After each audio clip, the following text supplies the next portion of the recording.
it'll happen. Soon. No rational being can fear a thing it will not feel.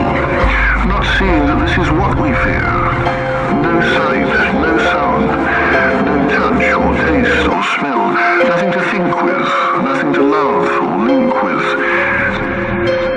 But what do I feel now? Doubt.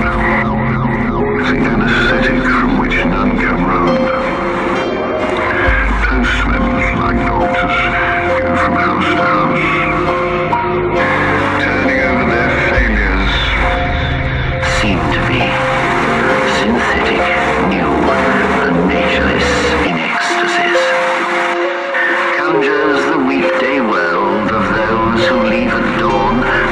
Getting ready to ring in locked-up offices, and all the uncaring work all day, get half drunk at night. Loneliness clarifies. Here silence stands. Our young, unreal wishes.